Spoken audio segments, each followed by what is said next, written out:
ഉപതെരഞ്ഞെടുപ്പ് 2 മണിക്കൂർ പിന്നിടുമ്പോൾ വയനാട്ടിലും ചേലക്കരയിലും 10% പോളിംഗ്. സംസ്ഥാനത്ത് ഉപതെരഞ്ഞെടുപ്പ് നടക്കുന്ന വയനാട് ലോക്സഭാ മണ്ഡലത്തിലും ചേലക്കര നിയോജക മണ്ഡലത്തിലും ശക്തമായ പോളിംഗാണ് നടക്കുന്നത്. ആദ്യ 2 മണിക്കൂർ പിന്നിട്ടപ്പോൾ 10% പേർ വോട്ട് രേഖപ്പെടുത്തി. വയനാട്ടിൽ 8:25 വരെയുള്ള കണക്ക് പ്രകാരം തിരുവമ്പാടി മണ്ഡലത്തിൽ ഏറ്റവും ഉയർന്ന പോളിംഗ് രേഖപ്പെടുത്തി 7.51%.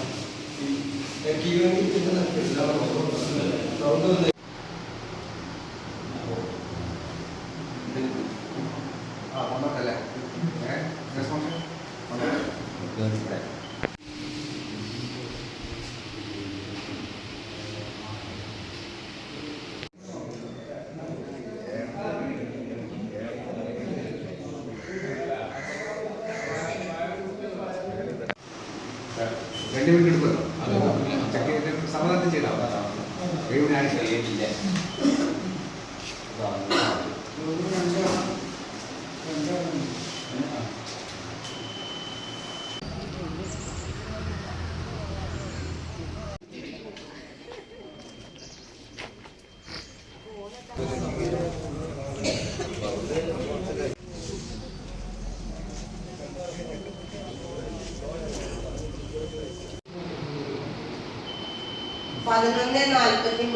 അൻവർ ഭാഷ.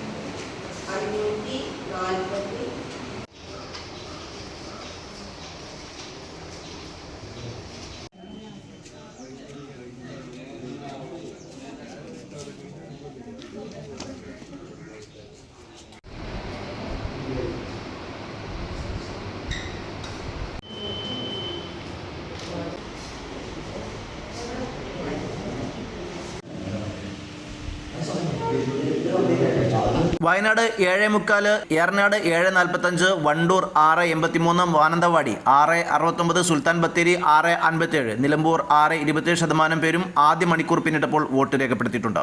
വയനാട്ടിൽ 117 ബൂത്തിലടക്കം ചില ബൂത്തുകളിൽ വോട്ടിംഗ് തടസ്സപ്പെട്ടു. വോട്ടിംഗ് യന്ത്രത്തിലെ തകരാറാണ് കാരണം. ചേലക്കരയിലെ തിരുവല്ലാമല പഞ്ചായത്തിലെ പാമ്പാടി സ്കൂളിൽ 116 നമ്പർ ബൂത്തിൽ സാങ്കേതിക പ്രശ്നമുണ്ടായി. BJP സ്ഥാനാർത്ഥി കെ ബാലകൃഷ്ണൻ വോട്ട് ചെയ്യേണ്ട ബൂത്താണിത്. ആദ്യത്തെ വോട്ട് രേഖപ്പെടുത്തിയതിന് പിന്നാലെ യന്ത്രത്തിൽ ഇൻവാലിഡ് എന്ന് കാണിക്കുകയായിരുന്നു. തിരുവമ്പാടി മണ്ഡലത്തിൽ രണ്ടിടത്ത് വോട്ടിംഗ് മെഷീനിൽ തകരാറുണ്ടായി. കൂടരഞ്ഞി പഞ്ചായത്തിലെ പൂവാറംതോട് ബൂത്ത് 86-ലും അഗസ്ത്യമൊഴിയിലെ 117 നമ്പർ ബൂത്തിലുമാണ് തകരാറുണ്ടായത്. Wayanad Lok Sabha election GMLP school, Kattumunda, Thiruvali GHSS school തുടങ്ങിയവയിൽ വോട്ടെടുപ്പ് നടന്നുകൊണ്ടിരിക്കുന്ന ദൃശ്യങ്ങളാണ് നിങ്ങൾ കണ്ടുകൊണ്ടിരിക്കുന്നത്.